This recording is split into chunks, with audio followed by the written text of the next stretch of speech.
Hey you guys, it's Marissa. I'm so excited that I'm finally doing a process video. I got iMovie up and running. Let me know if the volume's good enough. So I wanted to do this page in my regular traveler's notebook, but the watercolor wasn't working. So I used my Tomo River paper, and these little watercolors were from Rubber Moon Stamp. They sent them to me as a little sample, like a freebie. So I wanted to use them because I'd never used them before. And even though that paper looks completely soaked and wet, it actually did perfectly fine. It gets really warpy and like crunchy, but I like that.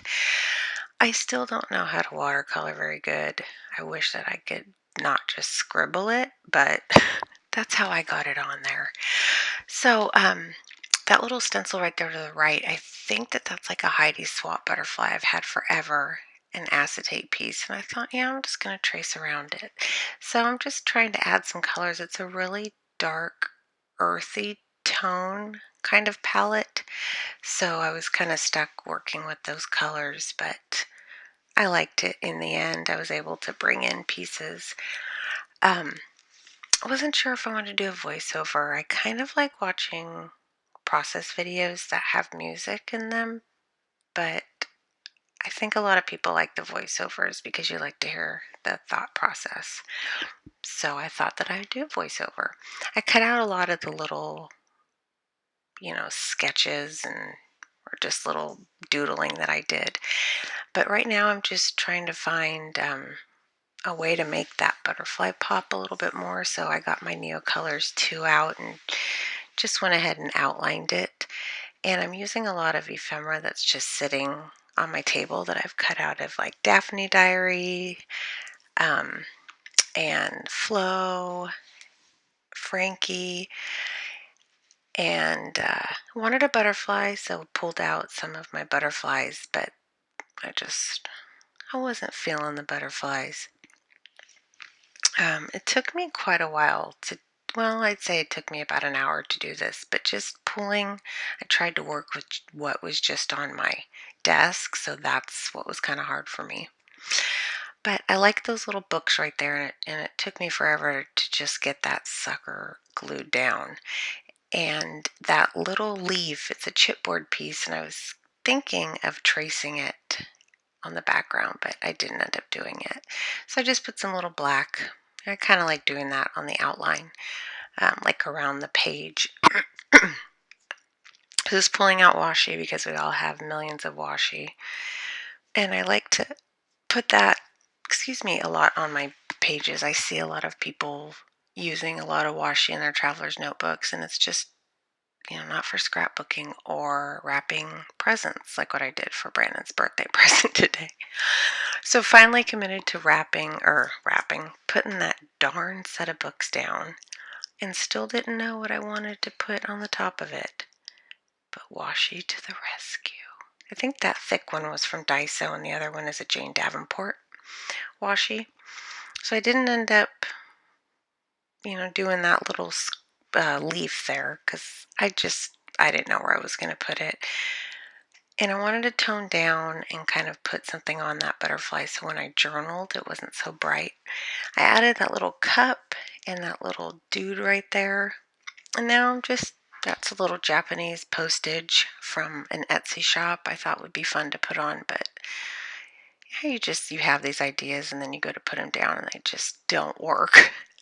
But I really enjoyed pulling out pieces. I had this left over that I painted one day and put some white paint in there and thought that I would use some gelatos. But like I said, it was just fun pulling pieces. It's kind of hard though because then you have to kind of matchy. Usually I'll go through my stuff and pick out things that match, but this was a challenge, but it was fun. So I'm just journaling about how art has been really helpful for me. I know that you can read it, but it's nothing really personal. Um, this journey kind of that I've been on, this new, I don't want to say life, but kind of a different path. There's a fork in the road and I went left instead of right, so to speak. So art has really helped me with the adjustments and the transitions for myself and my kids. So it's kind of what I journaled about. I ordered these from, I think, Robin Marie Smith is her name.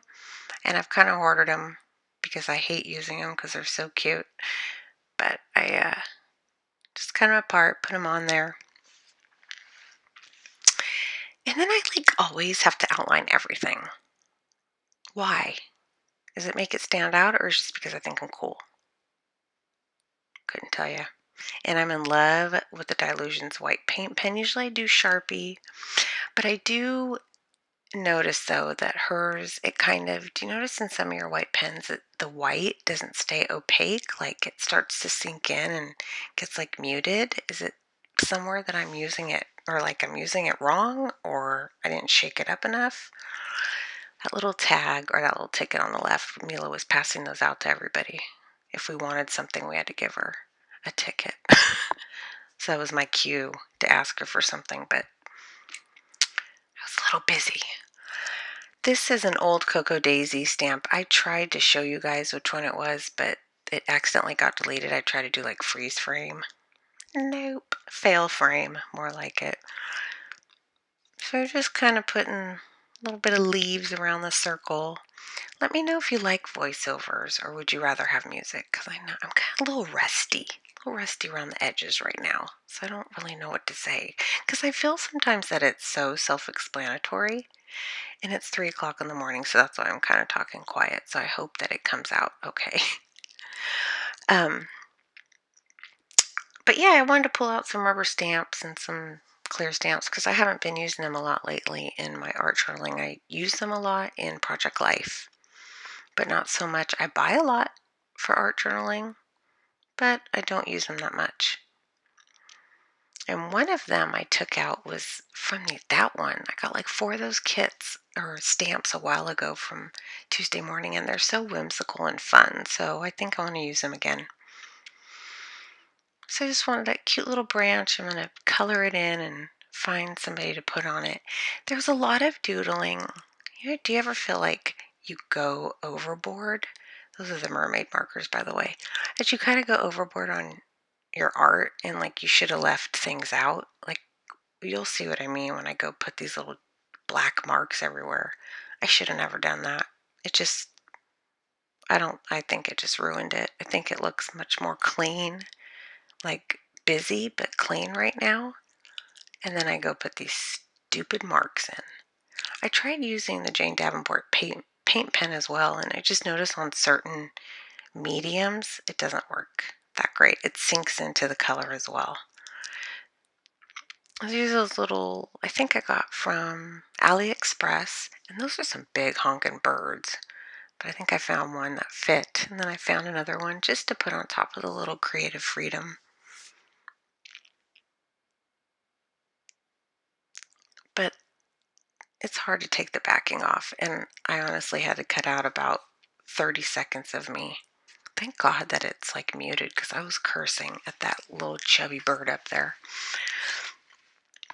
Well, I hope you guys enjoyed this process video, and because I can do these now, which means I'm going to be doing more. So let me know if you want to see art journaling or Traveler's Notebook or Project Life. Maybe I'll just put up what I feel like putting up, huh? Those are the dots. Get those out of here. Erase. Anyways, thanks so much, you guys, for watching, and I'll see you next time. Bye.